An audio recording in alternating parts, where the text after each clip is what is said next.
तो चलिए स्टार्ट करते हैं आज का वीडियो। ओके, तो हमने पिछले वीडियो में सीखा था कि higher highs protected and lower lows जो भी रहते हैं वो प्रोटेक्टेड कैसे रहते हैं। ओके, तो अभी हम आज सीखेंगे types of trend, then fractal nature of market, up trend and down trend में, in supply and demand and support and resistance. Okay, so we have just started our engine and now we are moving towards our first gear, where we are learning the structure of the market. Okay, so let's start. Uptrend क्या होता है? जब भी price upward direction में move करना start कर देती है, जहाँ पे बायर्स सेलर से ज़्यादा अग्रेसिव रहते हैं, जहाँ पे स्ट्रॉन्ग रहते हैं, उसी को हम बोलेंगे अप ट्रेंड। अप ट्रेंड में मार्केट स्ट्रक्चर कैसे क्रिएट करता है, देखो। तो initially low higher low create करेगा, देन हायर हाइज क्रिएट करेगा, देन हायर लोस क्रिएट करेगा फिर से, then again higher highs create करेगा, हायर लोस क्रिएट करेगा and then price up trend में चली जाएंगी। ओके, चलते रहेगा ये वाला trend. This is for basic for beginners, and if you already knows, you can stay and watch some important points I will telling you. Okay, so in the downtrend what will happen is, price will move in the downside and sellers are more strong than the buyers. Okay, so यहाँ पे structure कैसे create होगा? Lower high, then lower low, lower high, lower low, again lower high, then price will continue its downtrend. Okay, और एक हमारे पास trend आता है जिसको हम मार्केट साइडवेज भी बोलते हैं। साइडवेज मार्केट को समझने के लिए जब हम स्ट्रक्चर पूरा पढ़ लेंगे तो हम साइडवेज मार्केट कैसे आइडेंटिफाई करना है वो मैं आपको बता दूंगा। बट अभी के लिए आप इतना समझ लीजिएगा कि मार्केट कोई भी उसका हाई एंड लोज ब्रेक नहीं करता है, वो एक ट्रेंड में फंसा रहता है। दैट मीन्स अगर हमारे पास कोई, लेट सपोज ये एक 15 मिनट का टाइम फ्रेम है और हम प्रेडिक्ट कर रहे हैं कि price will continue its direction in this direction, right, in the up trend. तो क्या होता है, ये एक बाहर वाला स्ट्रक्चर है, करेक्ट, हमने जैसे पढ़ा lower lows and lower higher highs, then lower lows and continuous direction. But इसमें क्या होता है, ये जो वाला जो लेग रहता है, ये वाले लेग में प्राइस फंसा रहता है एंड इसी को हम बोलेंगे साइडवेज मार्केट। ओके, तो साइडवेज मार्केट में क्या होता है, कंटिन्यूसली प्राइस एक सर्टेन प्राइस पे आने के बाद, लेट सपोज यहाँ पे 4620 पे आने के बाद कंटिन्यूसली बाइंग होते रहेगा एंड एक 4639 पे आने के बाद सेल होते रहेगा। ये साइडवेज मार्केट क्यों रहता है? क्योंकि मार्केट में कोई वॉल्यूम नहीं रहता है, तो इस वजह से ये साइडवेज मार्केट रहता है। आप लाइक आपके मल्टीपल स्टॉप लॉस इसी मार्केट में इसी ट्रेंड में हिट होंगे एंड आपका, इफ अगर आप प्रेडिक्ट कर रहे हैं मार्केट अप जाएगा और डाउन जाएगा, तो आपके अकाउंट भी ब्लो होने के चांसेस बहुत सारे इसमें रहते हैं, आपकी साइकोलॉजी भी इसी में खराब होती है। ओके, तो ये थोड़ा इम्पोर्टेंट है, आप देखना इसको। देन हम पढ़ेंगे fractal nature of the market. Fractal nature of the market क्या रहता है कि मार्केट हर बार इसका जो ट्रेंड रहता है या फिर डायरेक्शन रहती है, या फिर जो भी हमारे पास स्ट्रक्चर आता है, वो कंटिन्यूसली स्ट्रक्चर हर एक टाइम फ्रेम में सेम ही दिखता है हमें। मतलब हम क्या कर रहे हैं, अगर हम मार्केट को जूम इन करना देखना चाहते हैं या फिर जूम आउट करके देखना चाहते हैं, तो हमें मार्केट सेम स्ट्रक्चर में ही दिखता है। ओके, अभी इसका मीनिंग क्या है? तो इनिशियली फर्स्ट ऑफ ऑल ये आप समझ लीजिएगा कि हमारे पास टाइम फ्रेम कितने रहते हैं। टाइम फ्रेम में हमारे पास मंथली, जो कि बिगर टाइम फ्रेम है, ये एक स्लीपिंग जायंट रहता है।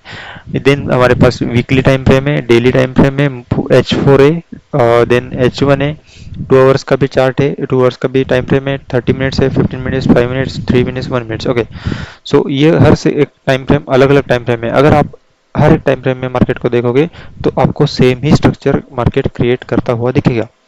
ओके, तो ये एक फैक्टर नेचर होता है मार्केट का। अभी लेट सपोज मैंने क्या किया है, यहाँ पे डेली का टाइम फ्रेम को ब्लू लाइन से इंडिकेट किया है, H4 का व्हाइट, H1 का येलो लाइन से इंडिकेट किया है। ओके, सो क्या होता है, मैं अभी H1 को आपको बाहर निकाल, थोड़ा इसको साइड में कर देता हूँ, आपको यहाँ पे बताता हूँ कि हमने पढ़ा था कि ट्रेंड पढ़ा था, right, up down, up down, ये एक अप ट्रेंड है। करेक्ट, यहाँ से हमें समझ आ रहा है। बट H4 में आपको क्या दिखेगा, एक up trend, up side price move होती हुई दिखेंगी, फिर down, up, then down. Okay, ये ब्रेक हो चुका है फिर से, ये अप डाउन अप, ये सपोर्ट क्रिएट किया था, यहाँ पे सपोर्ट लेके मार्केट फिर से अप, जो कि हायर टाइम फ्रेम को रिस्पेक्ट करते हुए मार्केट निकल रहा है, and then low and then high.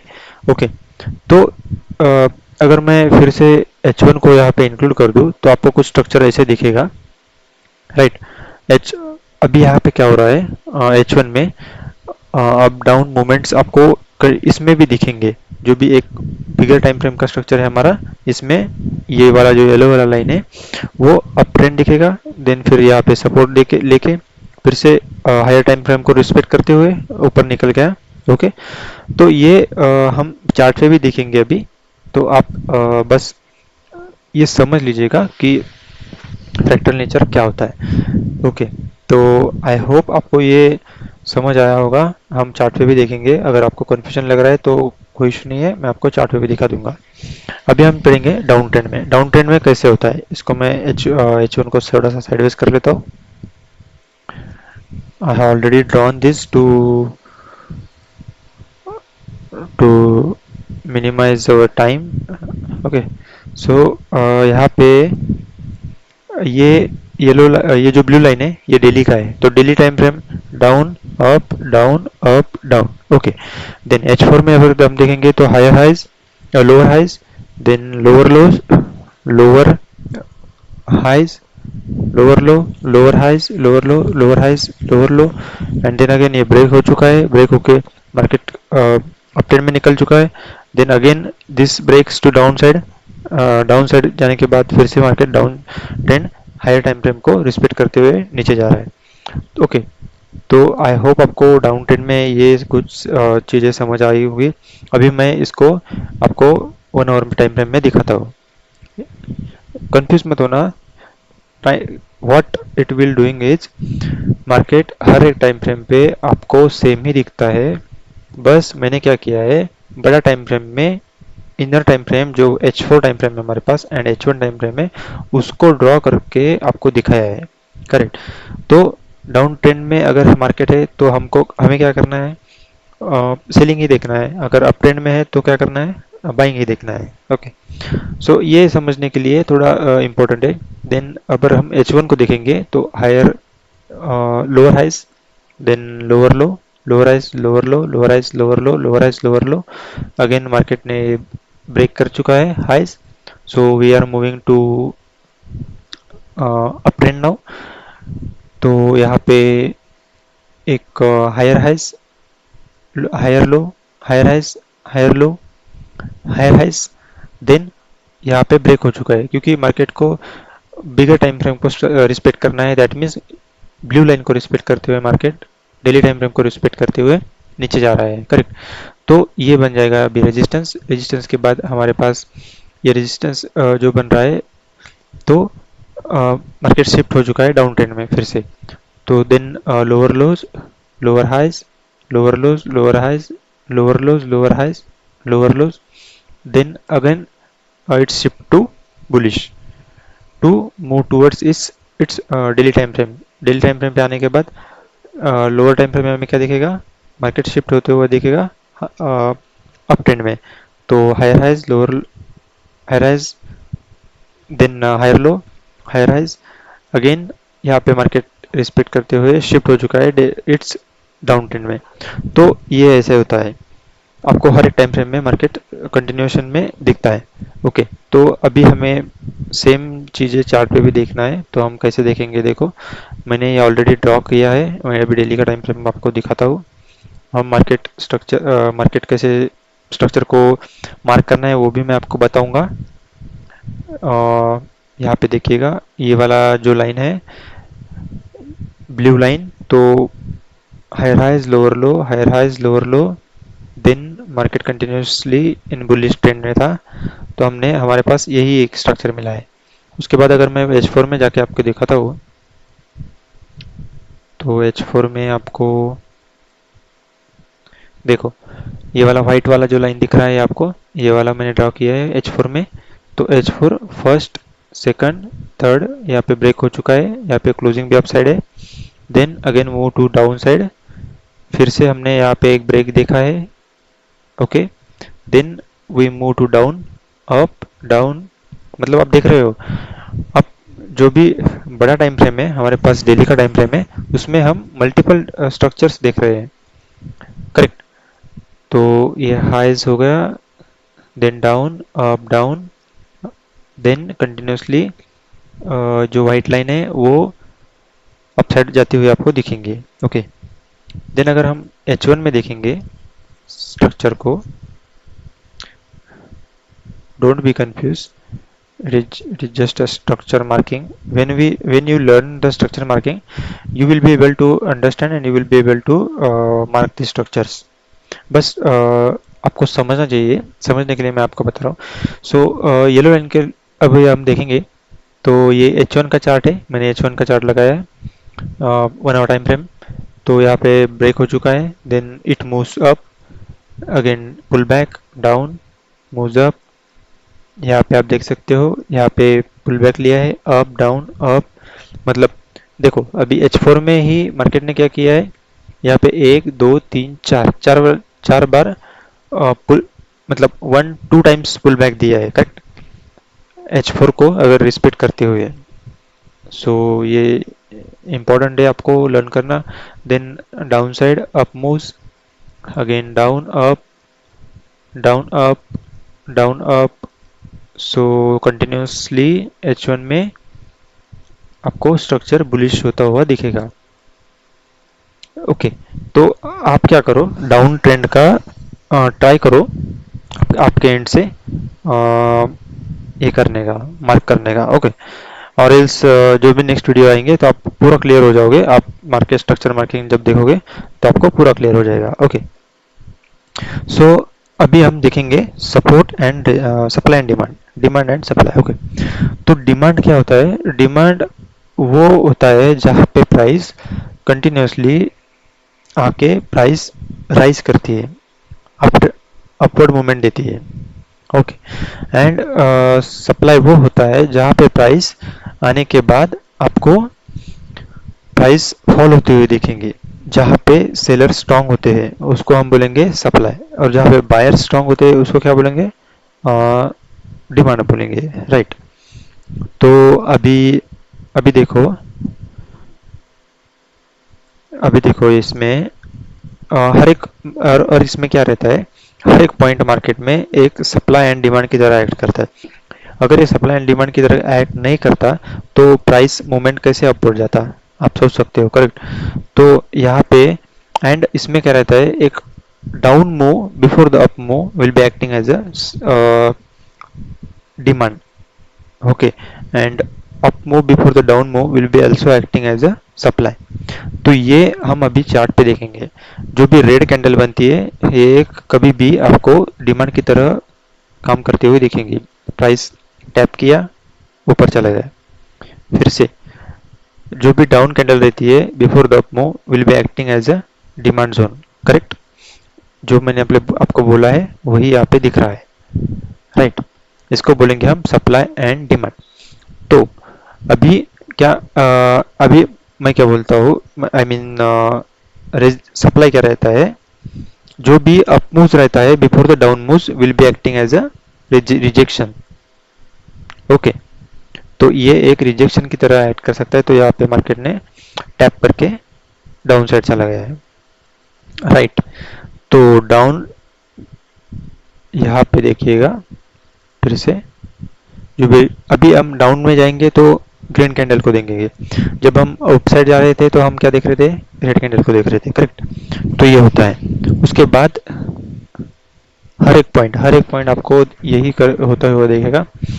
तो जो भी डाउन मूव है, जो भी अप मूव है before the down move will be acting as a rejection, तो ये एक रिजेक्शन की तरह काम कर रहा है यहाँ पे। देन अगेन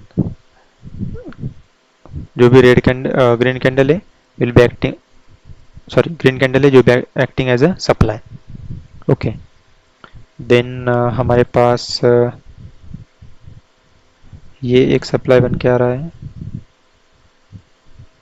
जहाँ पे मार्केट ने डाउन मूव दिया है, बताने का यहाँ पे एक ही मकसद है कि आप अगर छोटे टाइम फ्रेम में देखो, 1 मिनट में देखो, 5 मिनट में देखो, कौन से भी टाइम फ्रेम में देखो, ये एक सप्लाई एंड डिमांड आपको होते हुए देखेगा। ये क्यों इम्पोर्टेंट है?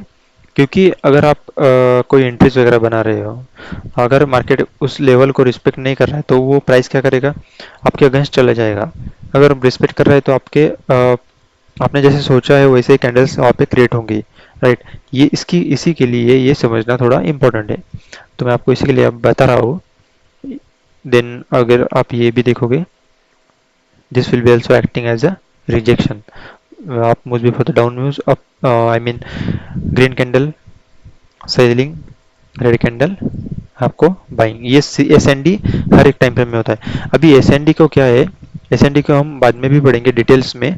तो एस एन डी एक अपने आप में ही बड़ा कंसेप्ट है, क्योंकि पूरा मार्केट सप्लाई एंड डिमांड पे ही चलता है। तो ये एक ये अभी समझने के लिए है। एंड देन एक सप्लाई एंड डिमांड हम अभी बाद में भी देखेंगे, जहाँ पे हम सप्लाई एंड डिमांड के बारे में कुछ इंपॉर्टेंट पॉइंट्स देखेंगे एंड कुछ इंपॉर्टेंट चीजें उसके बारे में समझेंगे।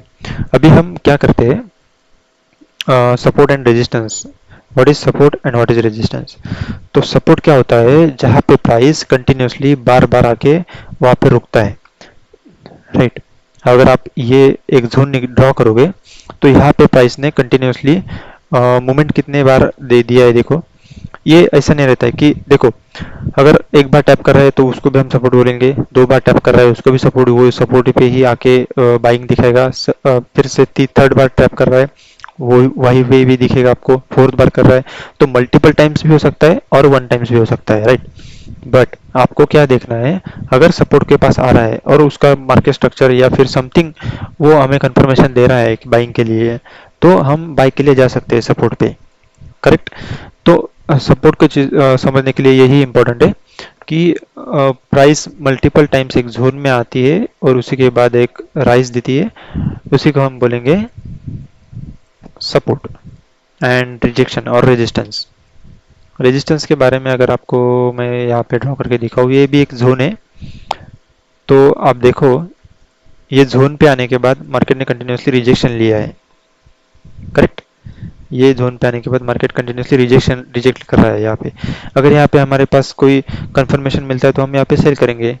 यहाँ पे भी मिलता है, फर्स्ट टाइम टच किया है, second time, third time, fourth time, ये कितने भी बार कर सकता है, 1 टाइम कर सकता है, सेकंड टाइम कर सकता है, थर्ड टाइम कर सकता है। ऐसा कोई उसका रूल नहीं है। बस हमें वेट करना है उस जोन पे आने का, फिर कंफर्मेशन लेना है, आइदर स्ट्रक्चर शिफ्ट और रेड कैंडल का, देन हम यहाँ पे सेल कर सकते हैं। सपोर्ट का कैसा है, ग्रीन कैंडल का वेट करना है या फिर कोई स्ट्रक्चर का चेंज देखना है, उसी को हम वहीं पे हम बाई कर सकते हैं। तो यही है सपोर्ट एंड रेजिस्टेंस। इसमें कोई इतना डिफिकल्ट पार्ट नहीं है। जब हम स्ट्रक्चर सीखेंगे तो स्ट्रक्चर में और सपोर्ट एंड रेजिस्टेंस आपको बहुत क्लियर होगा, ओके। और सपोर्ट को कैसे फेल होते, ये सपोर्ट फेल हो चुका है तो ये क्यों फेल हुआ है, और हम इस पे यहाँ पे सेलिंग कैसे कर सकते थे, ये भी हम देखेंगे। ये लिक्विडिटी कैसे स्वीप होती है सपोर्ट पे, तो ये भी जाके हम अगले वीडियोस में जब कैंडल थ्योरी में आपको पढ़ाऊंगा तो आपको सब क्लियर हुआ ये चीज़ें। तो अभी के लिए बस इतना ही।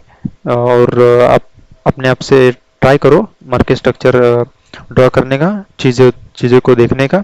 ये मैंने आपको गोल्ड पे दिखाया, आप ट्राई करो कि बिटकॉइन में आपको same structure and fractal nature of the market draw करने का आपको आना चाहिए, ओके। तो चलिए यही बताना था ये वीडियो में, और मिलते हैं नेक्स्ट वीडियो में। Thanks for watching. आपको वीडियो में कोई भी डाउट्स है तो कमेंट्स करो, शेयर करो एंड लाइक करो, ओके। Thank you.